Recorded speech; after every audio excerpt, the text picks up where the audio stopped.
Hey guys, how's it going? Welcome back to Lifetime Angler. So today what we're going to talk about is we're going to talk about something I've got a bit of a love-hate relationship with. I absolutely hate handling them, dealing with them, all of that. They're a pain in the butt in my opinion.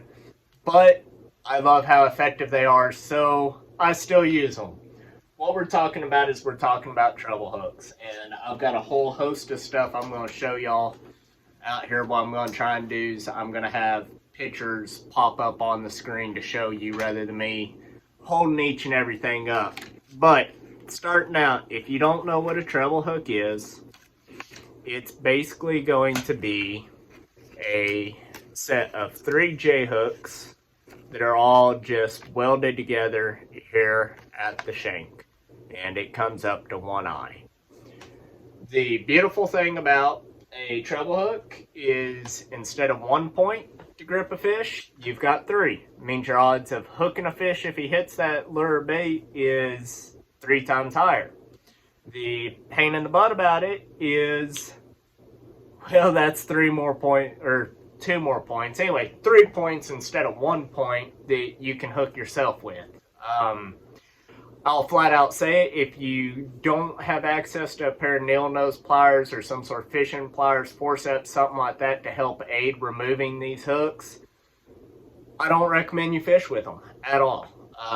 They nasty, especially you get into crankbaits, topwaters where you've got multiple of these. Oftentimes you've got one in the fish's mouth, 1 point, so you got 2 more points sticking out there, and then the fish flopping around while you're trying to get it out. You got 3 more points on that other one. Just trying to get you is what it seems like. So what we're going to do, we're going to separate this, and I'll actually be doing 2 more videos with treble hooks. Where you've got 2 main categories. This is going to be a general overview, and then you've got using treble hooks more for bait presentations, dough baits, livers, worms, things like that for catfish, carp. You can use them in some power bait applications for like trout and things like that as well. So I'm going to put all of those and kind of some examples of those up right over here. And then you have the application if you're a bass angler, walleye angler, any sort of sport fisherman you like using lures. Right over here, you've got all these different types of lures. 2 of my favorite types of lures with them gonna be your topwater walking baits and your spoons. You've got spoons.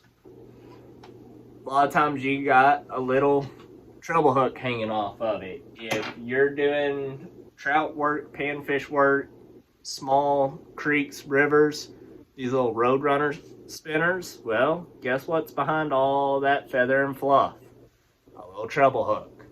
So they're all over. If you get into something similar to like a rattle trap, there's the term, you've got treble hooks.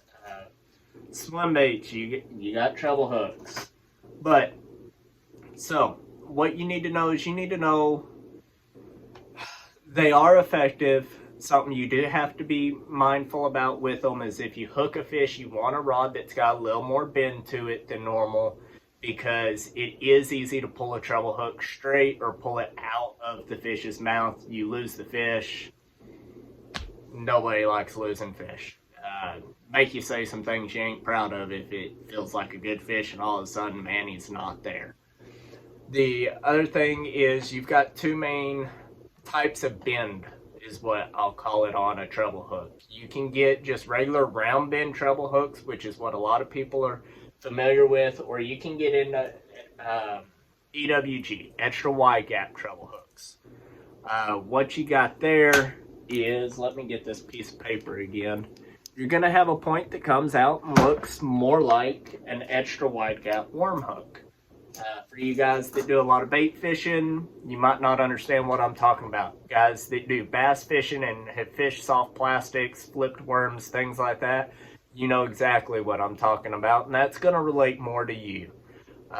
The extra wide gaps are going to give you a little bit more hold once that fish is hooked, but they take a little bit more effort to get the fish hooked. The round bend is going to be excellent. I mean, those things are sticky, sticky, sticky. If they so much as brush up against the inside of that fish's mouth, they're going to penetrate. but it is easier for that fish to throw that hook and spit it.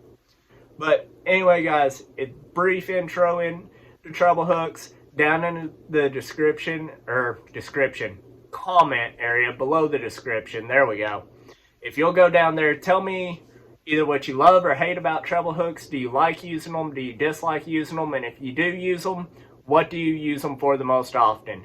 Anyway, until next time, guys, y'all hit the like button, stay safe, and tight lines.